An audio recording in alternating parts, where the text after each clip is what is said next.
Good evening, and thank you for tuning in to Little City's virtual town hall. I am Tina Marasini, the Director of Communications at Little City, and I am joined today with our Executive Director, Shawn Jeffers. Our Chief Development Officer, Jane Drew, is also here again, fielding questions from you. It's hard to believe that it's been nearly 6 months since our last town hall, and even harder to believe that we are now navigating a rising surge in the pandemic. Over the past several months, we have experienced many highs and many lows. From the unfortunate suspension of our day services and unforeseen staff layoffs to the uplifting and remarkable recovery of COVID patients, we have felt it all. Since early this year, we have learned an immense amount of information on COVID, and we are using that information to keep our population well cared for. While we are making every effort to protect our participants and staff from this unrelenting disease, we are not immune to its effects. Needless to say, this toll has taken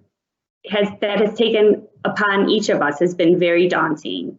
But now more than ever, we know that we must come together as a Little City family and stay resolute as we are bracing for this surge.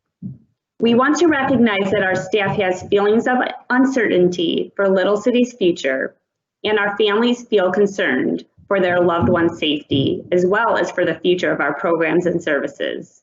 And of course, everyone wants to know how we are actually doing and what our expectations are for the upcoming holiday season. Tonight, Shawn will address those concerns amongst other questions that were sent in. We also really encourage you to use this opportunity to submit your questions and comments through the live event Q&A, and Jane will step in to address as many as we can during this hour. Shawn, I know you have been eager to connect once again with our Little City community. We learned that this virtual platform has given us the unique ability to engage with our community and have an open and honest dialogue. When we did this last in May, you called it the halftime point. Looking at it now, May was more like the first quarter. But here we are, and thank you for leading us through these challenging times, as uncertain as they clearly are. Shawn? All right, Tina, thank you. As when we met the last time, you're right, I did reference this, looking at a game of sports where we're at halftime. If you ask me now, I would change it and say we're in a new game, that it's not halftime, it is a new game, because we have learned more about this COVID pandemic than we knew when we started out. And so I want to approach it that way. It's with a fresh set of eyes, because I'm not assuming that what we knew then is as important as what we're picking up now and moving forward. So we're in a new game altogether. I was very touched, Tina, moved by your comments. It shows me that you and others really have come to know, both at the personal level and the professional level, what that is that confronts us. And that's very lifting to me, because in order for us to move through, we all have to have and accept an awareness of kind of where we are. You referenced some statistics. When we were talking a little bit earlier, we've been planning this conversation for some time. 30 days ago, our thoughts about what we would talk about is far different than today. We're now in the midst of a spread, a surge, unanticipated, unbelievable in some ways, and one that we have not yet reached that final moment. And so I come into this as I've come in before, with a sense of optimism, a sense of faith, because it's that faith that grounds me. It's that belief that we will come through. And we know, particularly in leadership, faith is driven by thought and not sight. And so as I look to what we need to do, I go with a sense of confidence, Tina, that we will come through this, and we will come through it strong. So I thank you and the team for this opportunity to come before our stakeholders, both family, residents, and our staff. And I hope that tonight they have the courage to ask the questions that need to be asked. And there is no dumb question. So I encourage everyone on the call, make sure you get from me what it is you need to take the steps forward that we need to take. Thank you, Shawn. Yes, we definitely want to hear from everyone that's tuning in. We thank everyone for being here, and there's no doubt that this is a scary time, but again, just like Shawn said, we're going to get through it, and we're going to get stronger. So let's get right to the first question. And this question was asked more than a few times. Many people, including family member and board member Tim Desmond, would like to know, what information do we have regarding residents going home for the holidays?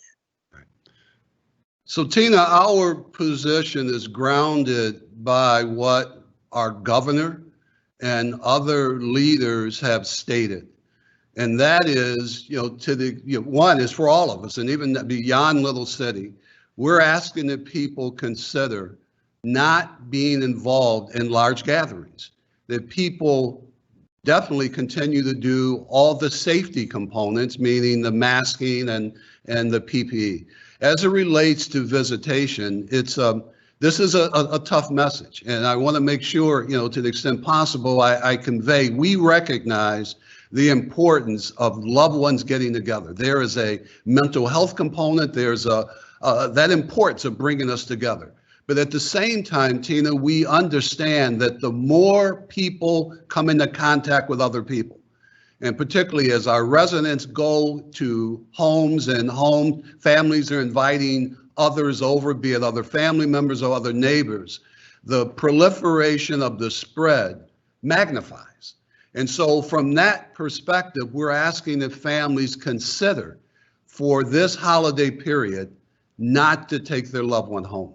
But if they do make the choice, and it's a difficult choice, there is no right or wrong in this. And I think we each in our own lives have to make that determination. If you are making the choice to bring your loved one home, the first consideration that I ask is, can you extend the stay? Because again, that reduces that possibility over this very critical period of the virus coming back in, even as remote as it may be. And if you can't keep them for an extended period, we want to make sure that in looking at the CDC guidance and the rest, that you adhere to making sure that the person does not come into contact with others, that it's limited to immediate family, that you're practicing all the PPE and safety related matters. And so this, Tina, is a period of diligence. It's one of each person reflecting and being responsive to the choices that we have to make. My preference is to limit the movement of people in and out of Little City to the extent that we can. Right, yeah, and we sent that communication to all of our families just a few days ago, reiterating everything you said. So, again, it's one of those things where we all need to work together. And like you said, 30 days ago, we were in a completely different situation. What about you, Shawn? What are you doing? Have your plans changed? My wife and I, for the past 20 years, have hosted a family gathering, a rather large one. My wife is one of 13. So we typically have, during the Thanksgiving period, anywhere from 40 to 50 people gracing us with their presence in our home. About 6 months ago, my wife sent the word out, unlikely it's going to happen. We will do a much smaller gathering. 30 days ago, she sent the word out, there is no gathering. We had thought about maybe going to Carbondale to spend some time with her brother. So my life has moved from 50 to 2 people who are trying to figure out, what do you do on a Thanksgiving day without a bunch of turkeys and people? And so it is that kind of that transition as we walk through the possibility of being the carrier of something or the recipient of something that we never intended to get or bring, has forced us to make that very difficult decision that the best thing that we can do for our family is virtually love them, extend in any way possible that connection, and plan for next year. But in order to get to next year, we got to go through this to get to this. And so to get to the Thanksgiving that we remember, we've got to go, Tina, through this period of some degree of separation. And it was a tough choice to make. Believe me, we hold the record for holding that gathering. I wanted it. I wanted to figure out a way, but to do it in a way that is safe, to do it in a way that doesn't place my loved ones at harm or even my wife at harm, we had to make the decision that we won't do it. Right, I agree. Again, it's important to emphasize that it's not a one-size-fits-all answer for anybody or any of our families, but we're all going to do our part. We obviously strongly encourage everyone to follow our guidance in an effort to keep your loved ones safe. We're also asking our staff, just like you, to strictly follow the CDC guidelines as the state has now moved back to Tier 3 mitigation. We've seen the surge in cases throughout the country, and that brings us to our next question. Specifically, Rit Feisel asks, has the recent increase in COVID cases changed our approach to operate safely, and if so, how? Tina, I don't think that the recent surge has changed our approach. Okay, when I want to kind of cast this in this way.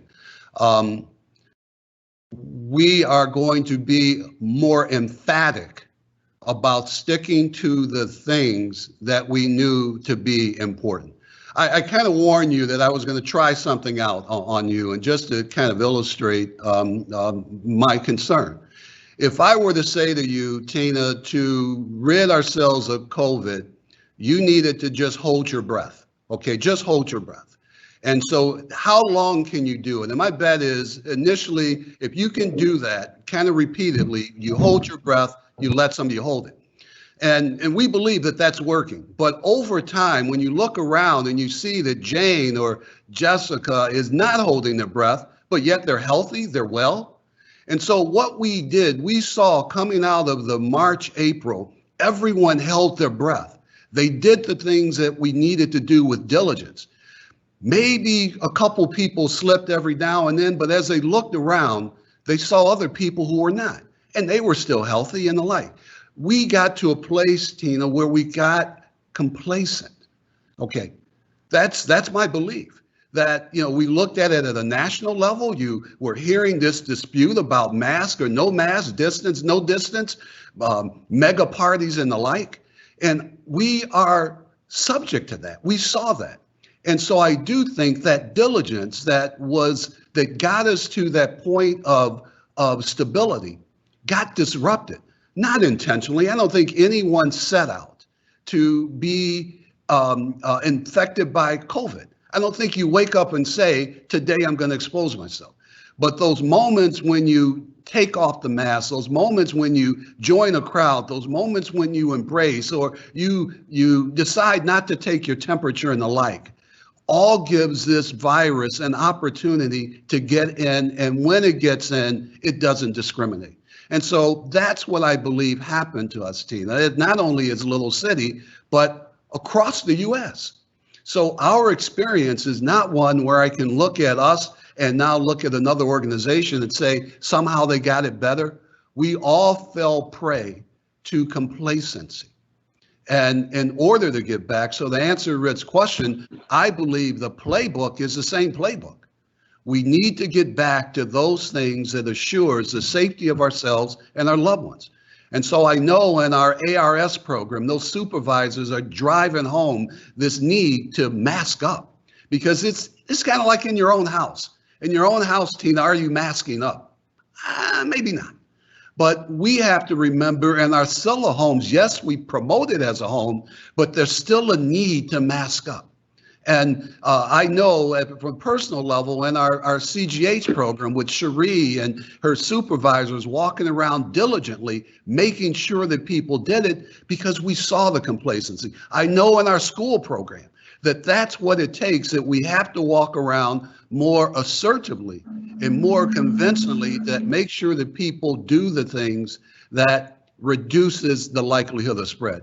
And I confidently believe, Tina, if we do that, first get control of what we can get control of, and moving forward, it's sticking to the game plan is the most important thing that we can do.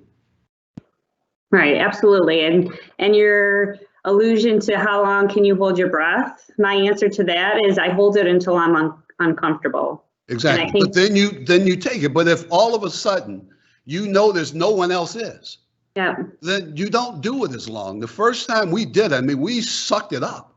And then it got to that point that that's work. That's work. I'll share with you. I was walking out of my office with my mask halfway around my chin, and your chief development officer yelled out, "Get that mask on!" Okay, it's that we need that diligence with each other. And I do think that we may have seen some people not, but we said it's okay this time. And when you multiply that by hundreds of thousands of people, and unfortunately, that's what happened, and now going to the restaurants and going to the bars and, oh gosh, we had a warm September, Labor Day. We got to do something. And we're coming in now. I just read we're Canada, 2 weeks ahead of us on Thanksgiving. Okay? 2 weeks ahead of us on Thanksgiving. What's happened in Canada? Since Thanksgiving holiday, the surge has occurred. And so it does say that there is some risk in people coming together in large numbers. There's a risk of spread. All right. Sure. But Shawn, like I said, we're uncomfortable. Right now, we at Little City are uncomfortable. So it's not just about mask wearing. I don't think it's just about the mask wearing. It's everything in general that you alluded to. It's the gatherings, it's the complacency, it's everything. We just can't let our guard up. And so that's where everybody, all of our staff and all of our families, everybody really just needs to come together and for the safety of one another and for the safety of the vulnerable population that we serve. So. And it's not criticize one another, Tina, it's lift one another. Absolutely. Because we all, there may be some of us who have been perfect during this moment, and God bless you. But there have been some of us who did falter, and it's not about criticism. It's about lifting, because we can do. To come out of this, we've got to work together. Yep, absolutely. Thank you, Shawn. So at this time, I'm going to switch over to Jane. Jane, do we have any questions or comments that are coming in? I want to be sure that we get to as many as we can. Yes. Good evening, everyone. Yes, I want to thank everyone for the questions. We're getting a lot more than the last two, so I really appreciate it. Maybe we are all getting the hang of this.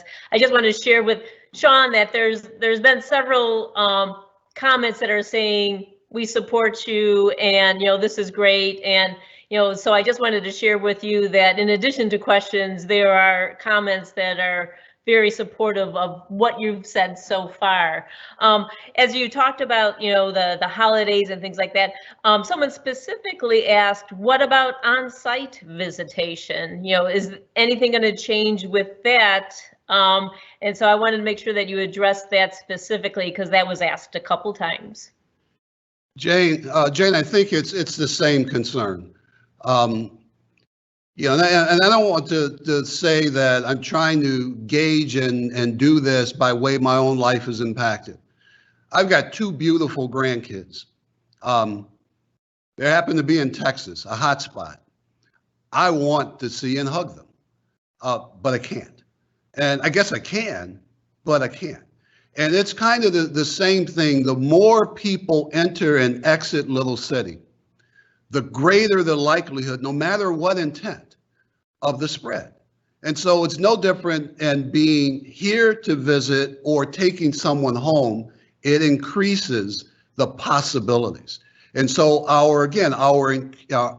there may come a point, and that's, I think, the other thing to kind of emphasize, the governor order at the first round eliminated visits, period. We were treated much like nursing homes.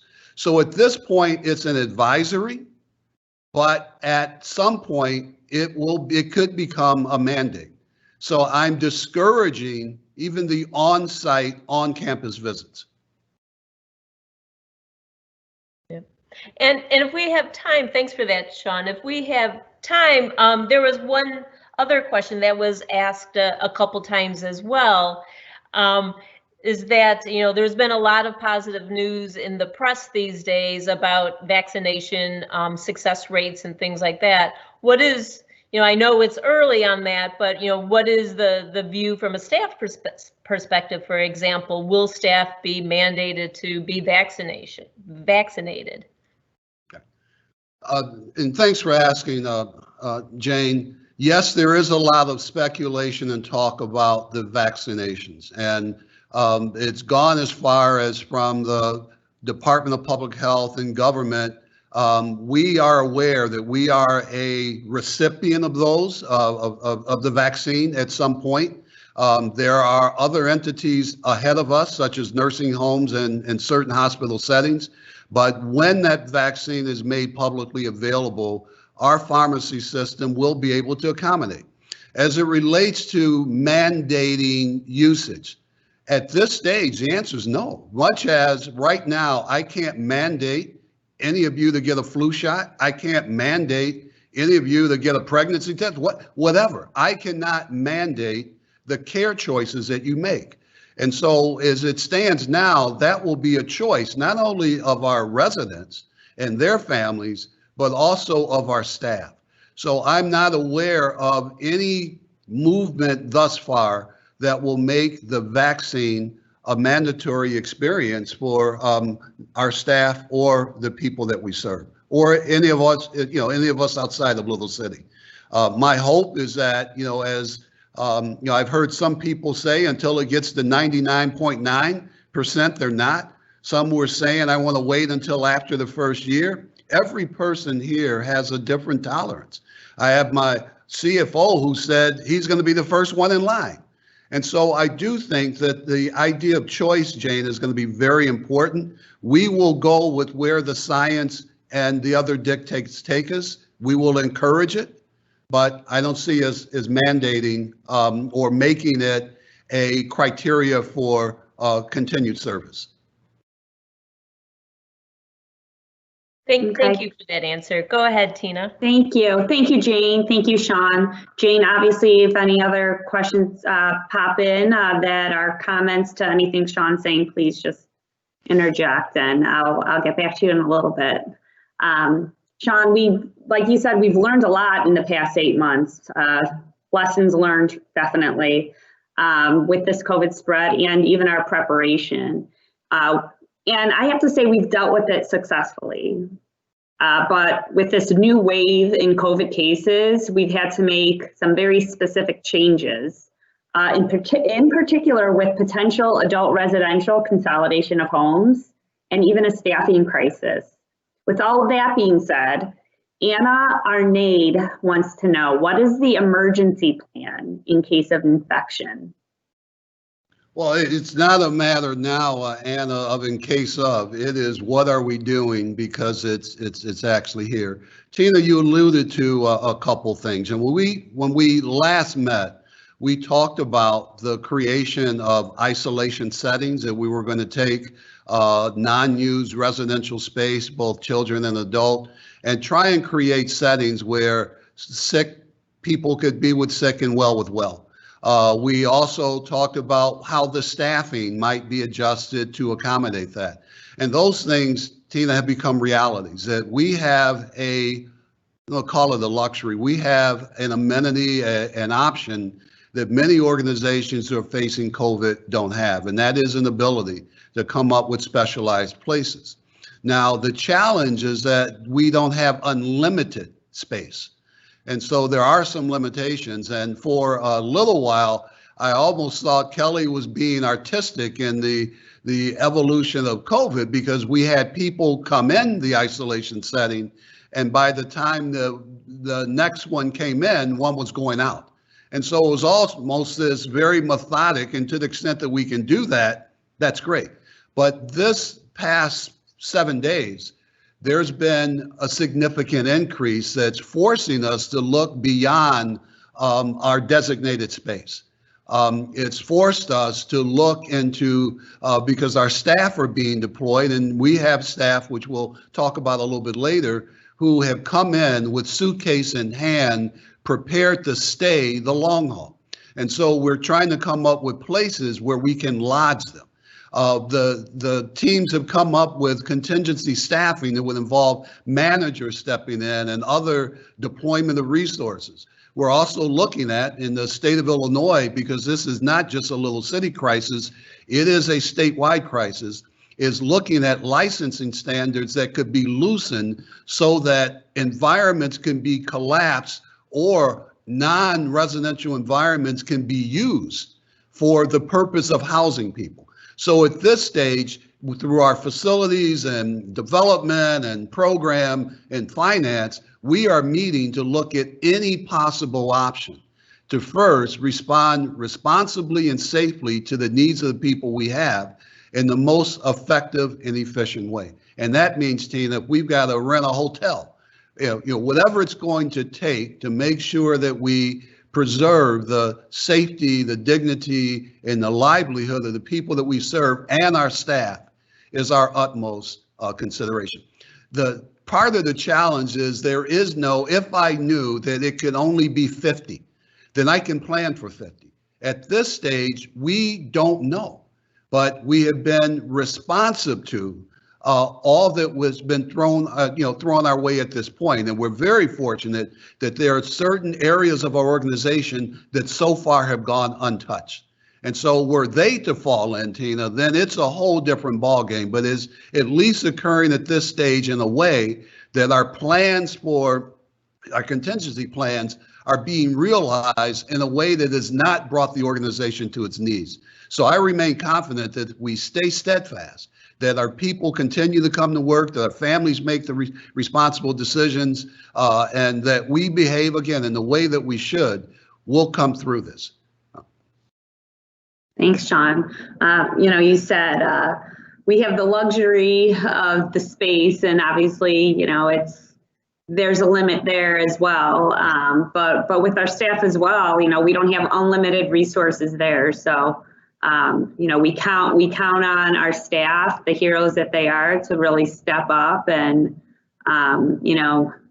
just really rise to the occasion. And we're grateful for all of our staff that is doing that amidst these really crazy times. Next, I want to get to a couple countryside questions. So specifically, Judy Headland wants to know, have we broached the idea of closing Countryside Center if more clients don't return by the end of December? Parents are nervous this might happen before they feel comfortable sending their loved one back. And before you get to that, everybody knows, we reopened back in September our day services program, to kind of, mixed feelings. I think we kind of hoped everybody would just be coming back. Shawn, you sent me an article, I think yesterday, that I read that, what was it, 30%, right. 30% of Medicaid waivers in the state of Illinois for community day services have returned. So that's a 70% loss. So do we have a plan moving forward for Countryside to preserve Countryside Center? If we were to use, Tina, the dashboard idea of green meaning move forward aggressively, yellow pause, red trouble, it would be red. And I want to kind of put in the context. It's not just because it's Countryside Center. The whole idea of day services is under attack because our day services model historically represented large numbers of people coming together in confined spaces. And that is, this pandemic is very responsive to that. And so the idea, and so we understand and respect the decisions families are making. One, we're not opening up for 100%. So even if 100% of them chose to come back, we couldn't do it anyway. And so what made it possible to keep open to this point was the governor, when the initial shelter in place order was issued, made us whole. Basically said, I'm going to continue to pay you as if those services existed.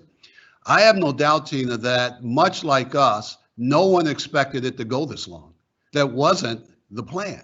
And so as we now enter the calendar year 21, and the state has realized, even with the failure of the Fair Tax Act to pass, The state is realizing it doesn't have enough money to pay the bills. And so if you want you to kind of envision Renee Watts with a pool of people, Chris, our CFO, with a pool of money, but he also has a pool of bills. We are doing our best to make sure that the flow of people into the program and into our programs is steady. There's retention issues, there's attrition issues, and so we're trying to keep that going, and that becomes difficult. At the same time, during the initial phases of the pandemic, there was enough money coming in to keep us afloat. Right now, Chris is spending more than we're bringing in because we're trying to maintain some environments where the money is driving out. And CDS, not only Countryside Center, but Lakeside and the rest, we've got to figure out what is going to be the best program model that allows us, because we still believe that every person deserves a high quality day. But what will that look like? And so what Kelly and the team are tasked with is how many people can at this stage get services in their home, okay? That 37U. How many people can get something virtually that we can sustain financially? But the likelihood of, in this next year, of 200 people returning back to a setting, and I think it's unrealistic. So what we see across the state, those agencies that are solely day service entities are at the risk of going bankrupt right now. So the good news with our merger is that gave, which we had hoped, it has at least allowed us time to sort it out as opposed to looking at immediate closure. Unfortunately, Tina, if we don't get census and revenue, it will impact our ability to maintain staff. And what that number is right now, I can't tell you until we really figure out how many people can we realistically serve absent vaccine, absent willingness to come back. If after this call, those 130 people called Kelly and said, we want to come back tomorrow, we can't do it. And so we've got to find out realistically, what is day services going to look like in moving forward? We've got a consulting group coming in that's going to help us look at matters like that. It's a pro bono engagement where we've got to look to what will be the best program model for Little City as an entire entity to maintain a level of services that is consistent with the needs of people we serve. So those countryside parents should be concerned. And I don't say that to shock them. It is a reality. We will stay in touch with them. We're going to communicate. We're going to do all that we can do to preserve the quality of their loved one's day without placing them at risk because of fear if we don't come that we're going to lose something. Yep, absolutely. And I think your key word there was preserve, because one thing I think we do know is that no matter what, this is gonna end, 99.99% sure this will end. But what were we able to preserve given all of the challenges that, have been dealt to us and other agencies? We know that the population and the people we serve need our services, and they need to be engaged, and they need to have a meaningful day, which is, really our mission. So we're doing everything we can, Shawn, to preserve our mission, to preserve everything that Little City stands for. So, I just hang in there, and, we need our people to come back. We need our staff. We need, everything that we're doing. So, Jane, I'm gonna ask you, see if any other questions have kind of come in the past few minutes, if there's anything that you wanted to address.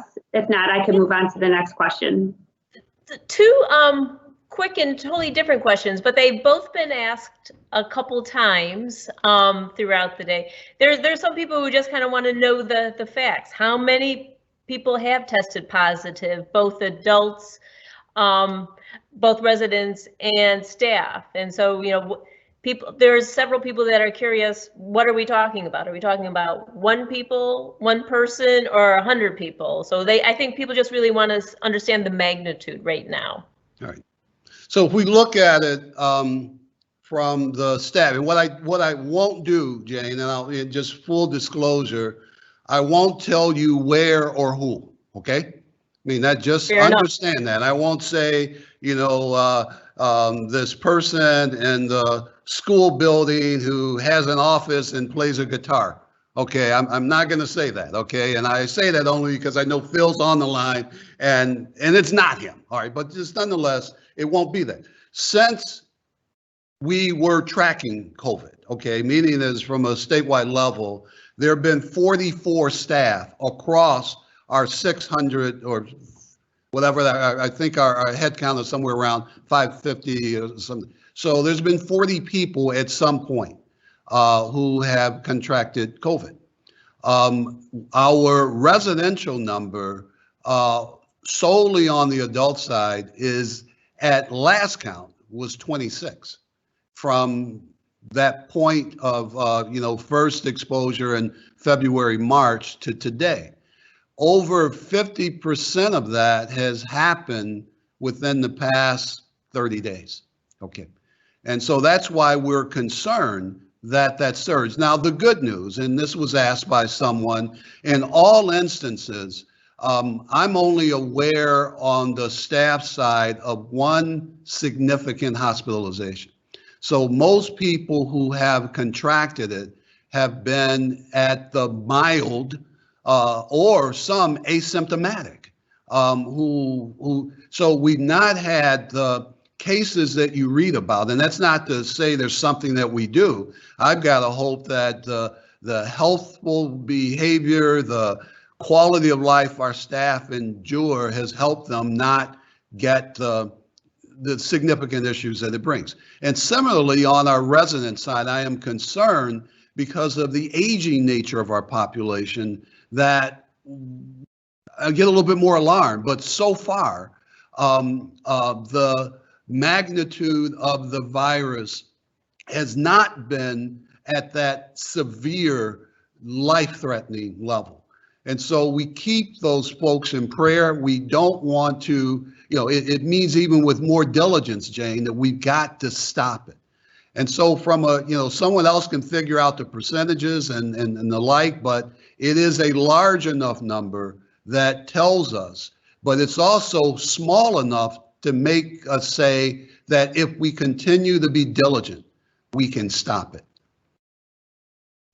And then Shawn, sorry, Jane, I forgot it's your turn. But what I was going to interject and say, is it safe to say that how we're doing with our children's program, that there's been no cases there? All right. Well, I knock on wood and don't want to jinx it. It's like in sports when you say the guy never missed a free throw and he goes up and missed. But it is. I mean, it's been a remarkable run.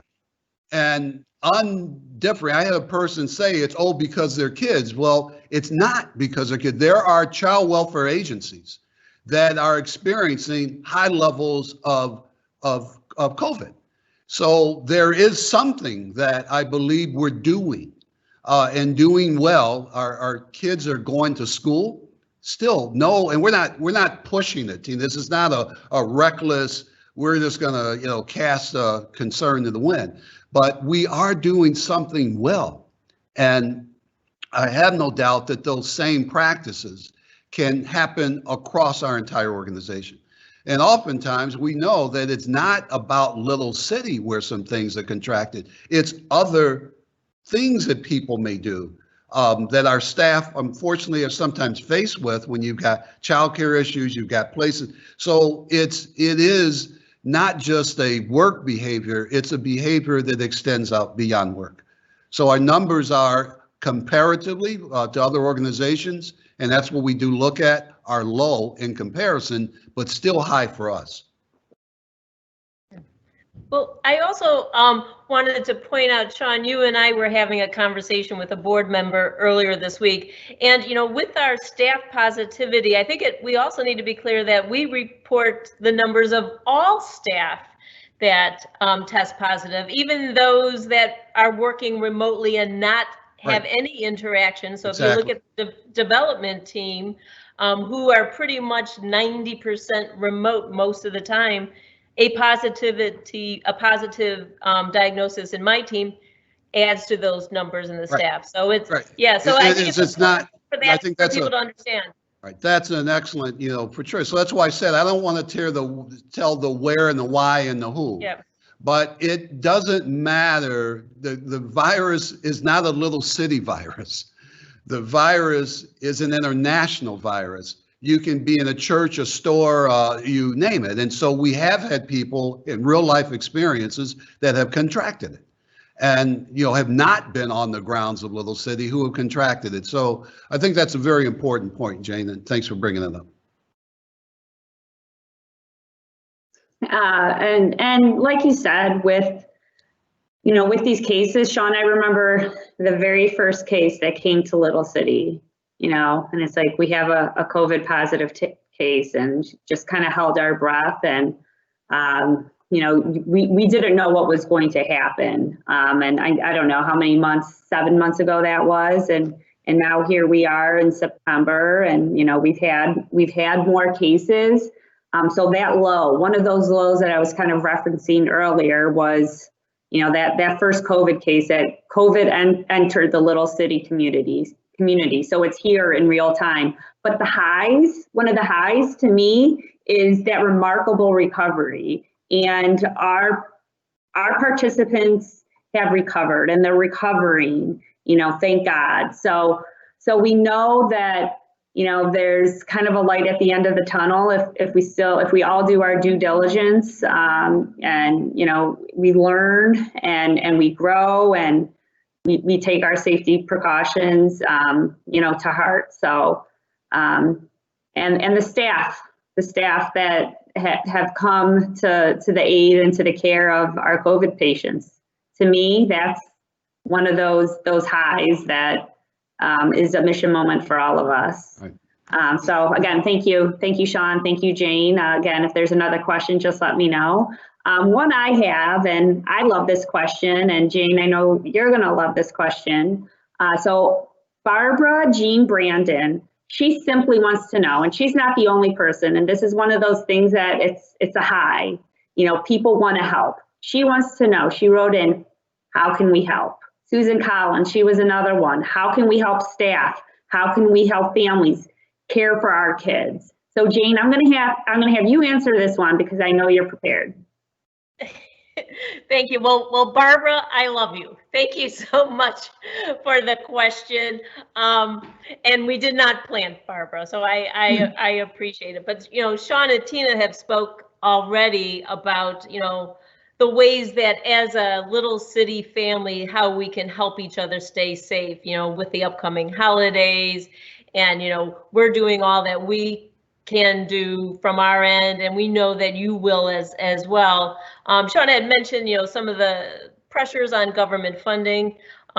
Those of you who follow politics understand that the current stimulus negotiations are stalled in the lame duck session in DC. The Fair Tax Act failed. So regardless of politics, there's going to be a reality that there's going to be pressures on the state budget. And we currently receive about 80% of our funding from government sources. But with those cuts, the reality is that there will be pressures, like Shawn said earlier. Today, in the best situation, we already have to fundraise to fill a 40% funding gap in our adult residential programs. So if the budget is cut from the state of Illinois, that gap just gets so much larger. And, I think a lot of people don't realize that the fundraising that we all do together and your donations makes a big difference and helps fill those funding gaps. So I know times are really tough for a lot of us out there.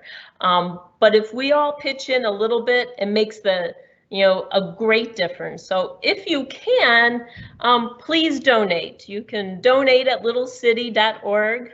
/donate. And right now, we're excited that the Coleman Foundation will match your donation of $125 and more. So if you give a donation between now and midnight on Giving Tuesday, which is Tuesday, December 1st at midnight, the Coleman Foundation will double your match. So your $125 donation is really worth $250 to Little City. So that is awesome. I know not everyone can donate at these levels, but perhaps you will ask your family and friends to donate. We can, set up a Facebook fundraiser on behalf of Little City. If you need some help with that, we have people that can help you set that up on Facebook. And, we have a lot of creative families out there. Want to mention Dan and Susan Collins, who always have a holiday Christmas party. And they raise money for Little City. But this year on our own website that they are hosting a Don't Save the Date party and asking people to donate to their fundraising page instead. So if you want to check it out as an example, it's littlecity.org/Collins. So just to give an idea and to be inspired by the Collins family, we hope that, other families will join them in that kind of fundraising or any kind of fundraising that you can do. Of course, you can email me at jdrew@littlecity.org. And, I hope that, you all know that every little bit that we can do makes an incredible difference. We have so many people here listening and watching, and we will be recording this, so more people will be watching this tomorrow and so on and so forth. So let's all do this together, and I really appreciate it. Thank you, Jane. And just like you said, I want to emphasize that we can all make a difference, whether it's financially or not. We obviously need the financial resources, Jane, that you talked about, but we also need your support in fighting the surge, something we've talked about throughout this entire hour. So whether it's our staff sacrificing having a Thanksgiving gathering that they usually have, or families potentially having their loved one home for an extended period of time, if at all possible, that's how we can help. So we can all help. And as we conclude, we have about 10 minutes left. Shawn, I want to ask you if you have any closing remarks and any comments on what we can all do collectively. Well, I do, and I also, Tina, as Jane was talking, I made the mistake of glancing over to the Q&A, and I see some questions from some good friends, and one in particular, I've got Dr. Michael Miller, who I just love and respect, and there's one of the things I want to respond to that Dr. Miller raised is the guidelines we spoke of. Are they supported by either IDPH or Jennifer Gentile, who is a clinical director for DHS? I was on a conference call with DHS and a host of other agencies, and I had raised some questions about standardization. And they made it very clear to me that there will be none. The DHS, we are an anomaly, okay? Little City and programs like ours are anomalies. We don't fit the long-term care guidelines. We're not skilled nursing facilities. We're this animal, so to speak, that they don't know what to do with. And so the things that I tell you are what we believe to be best guidance. But if I were to ask them, for example, what's the department's position on testing? They have none. What's the department's position on visitation? We leave it up to you. So we are in this space alone to try and sort out. Tina, Renee, and company are constantly reading the guidelines because we have to make it fit our environment. What are we? We have people who live in community. We have people who live in homes. We have people who live in group homes. We have people who work. There is no definition that fully encapsulates Little City. And so that's where the struggle, and you won't see it written in the ITBH guidelines because they don't know how to describe us. So Michael, that's part of the challenge that we face, that reason and judgment has to prevail. And I hope that what we do, we all can believe and know is grounded in doing what we believe is in the best interest of the people that we serve. So your other question, Tina, which I do want to address, and there's some names on there. The last time we met, we had, and as you shared, our first experience with COVID. We didn't know if our staff would put on the cape and go in and serve because no one knew. You know, it was, you saw where emergency rooms, there were people who were putting full gear on and almost armor to go in. We didn't know how our staff would respond. On the slide that hopefully everyone can see are examples of folks who have gone above and beyond. And to me, there are degrees of heroism. First, we got heroism at the ground level with everyone who works at Little City. Each person, I believe, in his or her own way, is showing heroic consideration for Little City by the work that they do, the people they inspire, et cetera.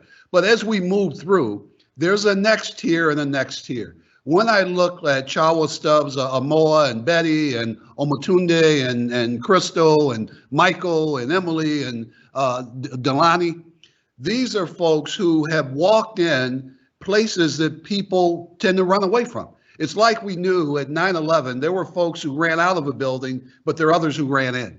And so very much in our own way, as things became very tough, just as David Kim led the pack the first round, I believe his courage has inspired a larger group of people, and it's almost exponential. My hope is that everyone in looking at this still becomes inspired to run in where people are running out. Our people deserve it. What each of us can do is make sure that we lift them and support them in any way possible. So my hat's off to this special group of people in our ARS program who have gone in and I think have gone above and beyond, knowing what they were walking into. And I have no doubt they're going to come out of this safe and okay. And others, please, when that call is made, I believe we all are capable of rising to that level. Yeah, thank you, Shawn. Absolutely. And I'm sure there's names that aren't on that list, unsung heroes, in not only the adult residential program, but you see it in the children's program and everything that they're doing, and the heroes in our school and the heroes in our maintenance department and our facilities. They're everywhere. So it's something that I'm really proud of to work for at Little City, and the individuals that we put first. So again, I can't wait to get through this. 2021 can't come fast enough. And Shawn, again, I want to thank you so much for answering these questions. Like I said, I know you're always eager to be face to face with our staff, with our families, with our donors, with everyone, and your honesty and integrity is really inspiring. So thank you, and thank you for leading us through this journey. And as we close, I want to thank everybody here for tuning in and submitting your questions. If you would stay on for just 1 minute longer, we have a very brief video. So everybody, please stay strong and stay safe, because we're going to get through this. Good evening.